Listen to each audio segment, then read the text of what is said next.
কেমন আছো সবাই? Welcome to my new blogs. এটা হলো জামাই ষষ্ঠীর পরের দিনের ভিডিও। তো ভিডিওটা ছাড়তে একটু লেট হয়ে গেল, মেয়ের এক্সাম চলছে বলে। তো আজকে আমাদের অনেক কিছু মেনু আছে, তো সেইগুলো প্রিপারেশন সকাল সকাল শুরু করব।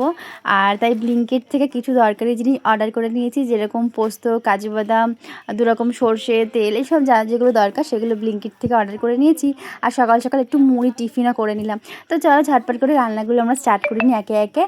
আমাদের ফার্স্টে হচ্ছে এখানে হবে ভেটকি মাছের পাতুরি হবে, তো সেটারই প্রিপারেশন চলছে। ফার্স্টে মাছগুলোকে ধুয়ে নিয়েছি, তারপর এখানে নুন জলে মাছগুলোকে কিছুক্ষণ আধ ঘন্টা ভিজিয়ে রেখে দেবো।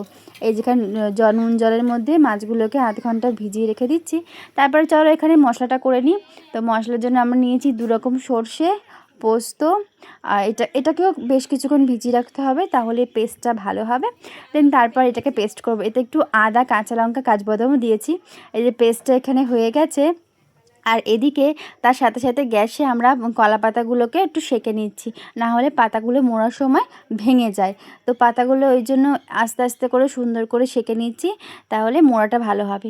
তো নুন জল থেকে তুলে এরকমভাবে কাপড়ে মাছগুলোকে চেপে চেপে জলগুলোকে বের করে নিচ্ছি। মাছের জলগুলো বের করা নেওয়া হয়েছে। এরপর মাছে একটু লেবু আর একটু গোলমরিচ ছড়িয়ে মাছটাকে কিছুক্ষণ রাখবো। তারপর এই যে মশলাটাকে এবার এক জায়গায় পেস্ট করছি, যে মশলাটা পেস্ট করেছিলাম সেইটা, তার সাথে একটু দই আর কিছুটা সর্ষের তেল দিয়ে ওটার মধ্যে মাছগুলোকে দিয়ে ভালো করে মেখে এটাও আধ ঘন্টা রেখে দেবো, তাহলে মাছের মধ্যে মশলাগুলো ঢুকে যাবে আর টেস্টটাও খুব সুন্দর হবে।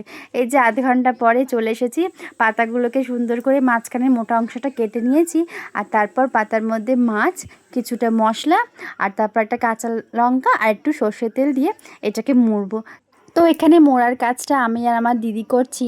ও পাতার মধ্যে এই মাছটার মশলাগুলো দিচ্ছে, আর আমি এখানে পাতাটাকে আস্তে করে ভালো করে মুড়ে আর দড়ি দিয়ে বাঁধছি।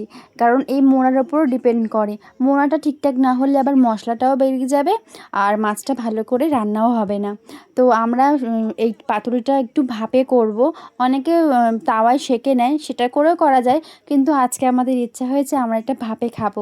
তো আমরা এক এক করে সুতোগুলো দিয়ে দেখো আস্তে আস্তে করে আমি বেঁধে নিচ্ছি।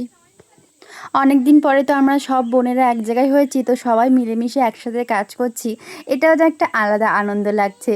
তো আর আমি কিন্তু এখানে সাদা সুতোই নিয়েছি, কারণ কালারিং সুতো যদি কোনো কারণে রং ওঠে, ওই জন্য আমি সাদা সুতোই নিয়েছি। আর এখানে দেখো আমাদের সবগুলো পাতুরি রেডি হয়ে গেছে, এখানে অনেকগুলো পাতুরি ছিল। তো এবার এটাগুলোকে ভাপে বসানো হবে। তো চলো এটাকে ভাপে বসিয়ে দিই জলে। তো মা এখানে দেখো গ্যাসে বসিয়ে দিয়েছে নিচে জল, আর ওপরে একটা ছিদ্র গামলার মধ্যে সব মাছগুলোকে দিয়ে সুন্দর করে চাপা দিয়ে দিয়েছে। এবার হয়ে যাবে এটা। পাতুরি তো হলো, তো এবার হবে ইলিশ। তো ইলিশটাকে কিভাবে রান্না করা যায়, ইলিশটাকে আজকে আমরা করব সর্ষে ইলিশ, আর সেটাও করব কাঁচা, না ভেজে। তোমরা কে কে ইলিশ না ভেজে কাঁচা ডিরেক্ট রান্না করে খাও আমাকে একটু জানিও। আমরা তো খেতে খুব ভালোবাসি, জানি না সবাই খায় কি না। তো সেই জন্য মাছটাকে আগের থেকে একটু নুন হলুদ মাখিয়ে কিছুক্ষণ রেখে নেব, তারপর ওটাকে রান্না করব। আর মাছ কাঁচা বলতে তো ডিরেক্ট কাঁচা খাওয়া যায় না, না ভেজে সেটাকে রান্না করে খাওয়া। তো এদিকে চলো মশলাটা করে নিই। মশলার জন্য নিয়েছি দুরকম সর্ষে, পোস্ত, কাঁচা লঙ্কা। তারপর কড়াতে একটু কালো জিরে ফোড়ন দিয়ে মশলাটা দিয়ে দেবো।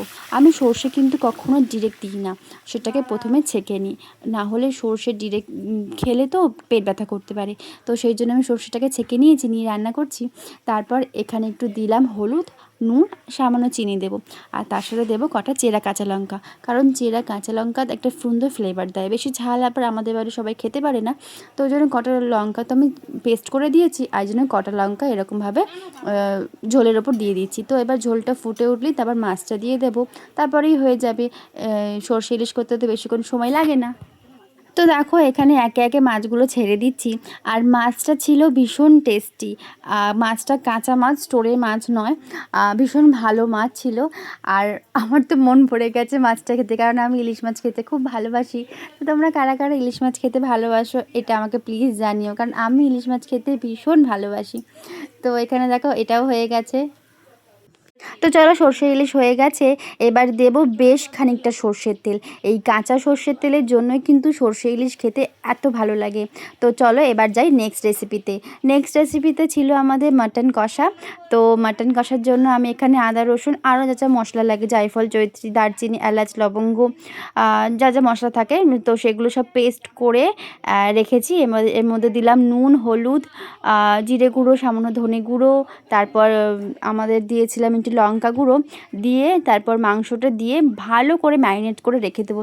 কারণ মাংস ম্যারিনেট করে রেখে দিলে সেই মাংসের মধ্যে যখন মশলাটা ঢুকে যায় সেটা খেতে বেশি সুন্দর হয়।